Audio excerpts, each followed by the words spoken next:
Voilà, tu es même déjà parti de cette relation-là, mais tu restes dans cette relation-là émotionnellement, tu vois. Plus tu te morfonds, voilà, dans ce genre de choses, plus toi-même tu te tires vers... Hello, je suis Carole Tiga, votre coach en développement personnel, en guérison intérieure et en transformation spirituelle. Sur cette plateforme YouTube, j'accompagne les femmes meurtries, blessées, non seulement à guérir, voilà, n'est-ce pas, mais à devenir des femmes esprits selon le cœur de Dieu et à être une source de bénédiction pour les nations. C'est pourquoi ce matin, nous allons parler d'un thème, voilà, nous allons aborder un thème capital d'ailleurs pour avancer dans ta destinée. Voilà. Euh, Pourquoi tu restes bloqué dans le passé? Oui, oui, je m'adresse à toi. Pourquoi tu restes bloqué dans ton passé? Tout à l'heure, après le générique.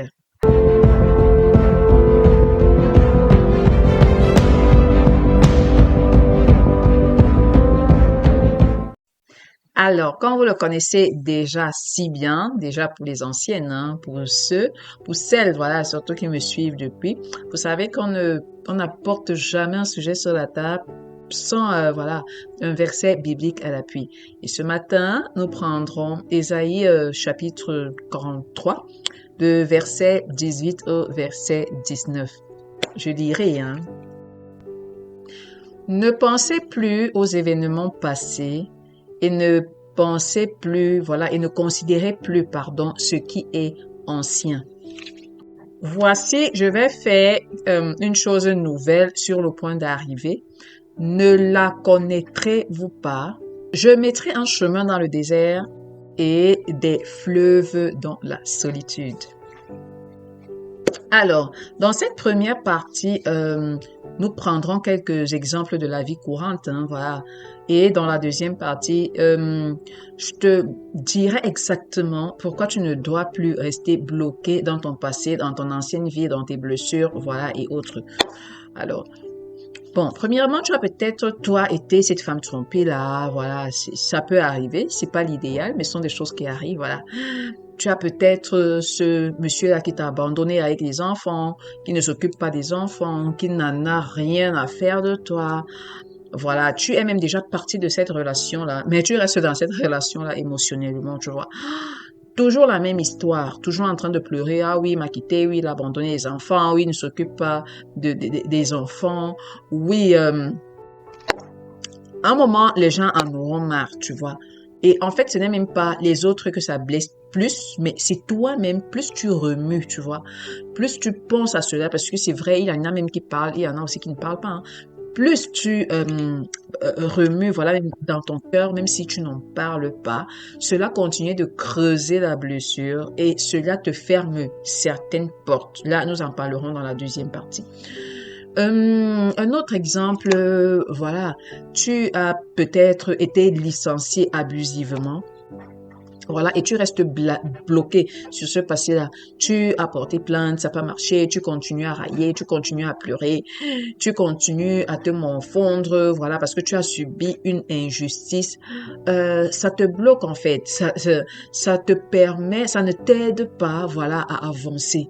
Tu vois, c'est vrai, tu peux attenter, je ne te dis pas de ne pas attenter un procès en justice, non, mais je dis, pendant que tu le fais, il faudrait bien que tu aies une ouverture d'esprit pour d'autres perspectives, en fait, tu vois.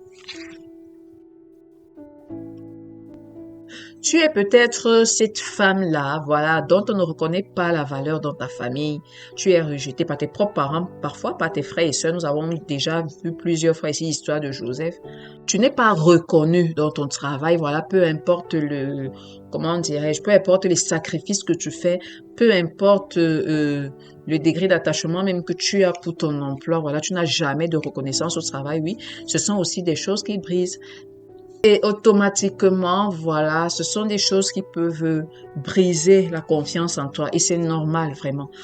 Ce qui n'est pas normal, c'est de vouloir rester, voilà, dans cette ambiance-là, tu vois. Pendant que toi, tu es là en train de pleurer qu'un homme t'a fait ci, t'a fait ça, vraiment, il est en train de refaire sa vie, hein. Il ne te gère même pas, en fait, il est en train de refaire sa vie, voilà. Pendant que tu es en train de te plaindre de tes supérieurs hiérarchiques, ils sont en train de faire leur vie, ils te gèrent même pas.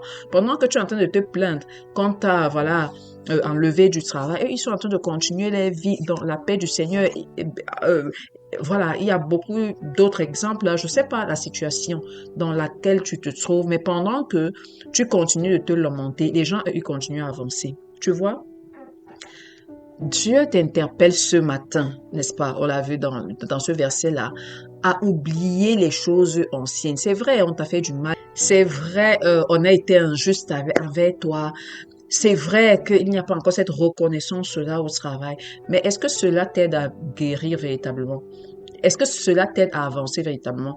Parfois, tu dis, ah oui, je m'en fous vraiment, j'ai oublié, je suis passé à autre chose. Mais dès qu'on attaque, on aborde ce sujet-là, soit tu es en larmes, soit tu es en ébullition parce que ça monte dans ton cœur. Peut-être tu vois même ce monsieur-là refaire sa vie et ça te met dans une colère, dans une rage noire parce que tu te dis, ah oui, il m'a abandonné, il s'occupe pas des enfants, mais comment est-ce qu'il peut aller refaire sa vie? Oui, et moi j'ai envie de te poser la question, pourquoi est-ce que toi tu ne voudrais pas qu'il refasse sa vie? Ah oui, c'est ça. C'est toi qui es resté bloqué là en fait. Le monsieur il s'en fout, le monsieur il avance. Pendant que tu es dans tes lamentations, la vie continue. Voilà, ça c'est pas vraiment pour te jeter des pierres ni pour te briser, mais c'est pour que tu te réveilles. Donc tu vois. En fait, le danger dans ça, c'est que toi-même tu te fermes les opportunités, tu vois. Pendant que tu es en train de pleurer et qu'un homme t'a laissé, que tu as laissé tel emploi, tu ne vois pas quand t'as voilà, qu'on ne te reconnaît pas ton travail, il n'y a pas cette reconnaissance-là. Tu es en train de passer à côté de certaines opportunités. Pendant qu'un homme est là près de toi, un autre homme est là près de toi, voilà, qu'il t'écoute, qu'il t'encourage, qu'il a voilà, de bonnes vues sur toi. Tu n'es pas, tu es concentré sur ton passé et tu peux justement passer comme ça à côté de cet autre homme-là qui aurait pu venir, voilà, comment dirais-je, aurait pu venir changer cette situation-là. Et même pour cela, il faut d'abord un travail. Parce que même si tu acceptes ce deuxième homme-là par dépit, votre relation sera biaisée déjà dès l'avance, tu vois. Tu peux entrer dans un autre mariage, tu peux entrer dans une autre relation pendant que tu es encore blessé et brisé. Automatiquement, ça va briser ta deuxième relation. Oui, c'est pourquoi, pas toujours, c'est pourquoi il y a des personnes qui, elles ont divorcé une fois, divorceront la deuxième fois. Oui, oui. Parce que tu pars dans cette relation-là, la nouvelle relation, en recherchant peut-être ce que tu avais dans la première relation, en voulant combler un vide. Or, tes blessures, justement, t'empêchent de ôter le voile, de voir véritablement ce que le Seigneur est en train de mettre devant toi, tu vois.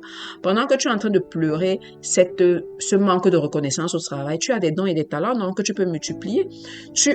L'Éternel a déposé quelque chose en toi. Ou alors, même si tu estimes que tu apportes beaucoup à cette entreprise-là, tu peux aussi décider de quitter. Mais si tu estimes même que, voilà, comment dirais, c'est une base financière pour toi, mais tu as des dons et des talents, multiplie-les. Voilà, et ça, on le voit en coaching en profondeur. Voilà. Cela te permet de multiplier d'ailleurs tes sources de revenus, d'en créer même d'autres.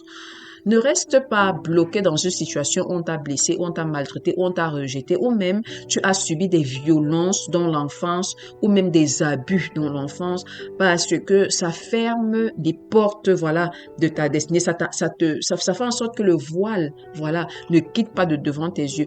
Et parfois, je t'ai dit, va regarder l'une des vidéos, que ce qui est combattu, ce qu'on combat même en fait, c'est pas toi, c'est ce que tu portes en toi, tu vois. L'ennemi peut utiliser d'autres personnes pour te briser. Moi, je vais pas dire jeter les pierres sur les personnes elles-mêmes. L'ennemi peut utiliser d'autres personnes pour te briser, pour t'empêcher d'atteindre le but pour lequel Dieu t'a envoyé sur cette terre-ci. Voilà. Donc, j'aimerais vraiment t'encourager à ne pas rester courbé, à ne pas rester au sol. C'est vrai, tu es tombé. C'est vrai, il t'a trompé. C'est vrai, il t'a abandonné. C'est vrai, on ne reconnaît pas encore ta valeur. Mais plus tu te morfonds, voilà, dans ce genre de choses, plus toi-même tu te tires vers le bas. Et qui sait, peut-être c'est juste un tremplin pour toi, pour montrer réellement qui tu es. Peut-être c'est juste un tremplin pour toi, pour te faire sortir de cette torpeur là, oui. Parce que parfois quand tu es dans une relation ou quand tu es dans un emploi, voilà, quand tu as quelque chose de stable, tu te dis, OK, c'est bon, tu es dans ta zone de confort. Peut-être que c'est un moment pour te faire sortir de ta zone de confort aussi, tu vois. Donc, j'aimerais beaucoup t'encourager. Si tu connais même une autre femme, voilà, qui passe par des moments compliqués, difficiles comme ça, envoie-lui cette vidéo et pour l'encourager également à ne pas rester courbé, à ne pas rester à terre. C'est vrai, tu as subi tout ça, mais ce n'est pas la fin de ton histoire. Peut-être même que c'est le début de ton histoire. Sinon, est-ce que tu penses réellement que pour rien comme ça, la Bible écrirait ce verset-là, je ferai un chemin dans le désert? Tu crois vraiment? Ça veut dire que dans ce désert-là, sûrement Dieu est en train de frayer un chemin pour toi. Il suffit juste que tu aies les yeux ouverts, il suffit juste que que tu enlèves le voile, que tu essuies tes larmes et que tu vois le chemin qu'il est en train de tracer dans ce désert-là, tu vois. Voilà, il te dit également qu'il mettra des fleuves dans le désert. Comment tu peux avoir accès au fleuve et toi tu pleures dans la rivière en fait, tu vois. Ça veut dire que Dieu t'appelle dans ces moments-là à avoir plus et à avoir plus. Ne reste pas focalisé sur ce que tu as perdu parce que peut-être que c'est un tremplin en fait. Il te dit, je suis sur le point de faire une chose nouvelle. Mais est-ce que tu auras les yeux assez ouverts pour pouvoir voir cette chose nouvelle-là? Est-ce que ton esprit sera assez ouvert pour pouvoir voir cette chose nouvelle-là? Est-ce que tes blessures seront assez pensées pour pouvoir voir cette chose nouvelle que Dieu voudrait faire dans ta vie? Tu as besoin de plus. Alors, je te dis ce matin, ne reste pas bloqué dans ce qui s'est passé, ne reste pas bloqué dans ton passé, parce que pendant que tu regardes en arrière, le Seigneur a mis quelque chose de grand pour toi devant. Et si tu fais attention, tu perdras cette chose de grand qu'il est en train de mettre sur ton chemin. Alors, tu as besoin d'être guéri de tes blessures, tu as besoin de transformation. N'hésite pas à cliquer sur la cloche de notification, voilà, pour recevoir de telles vidéos tout le temps. Et surtout, tu peux me contacter inbox, voilà, pour un coaching privé. Sur ce, mesdames, je nous souhaite à chacune de nous une agréable semaine.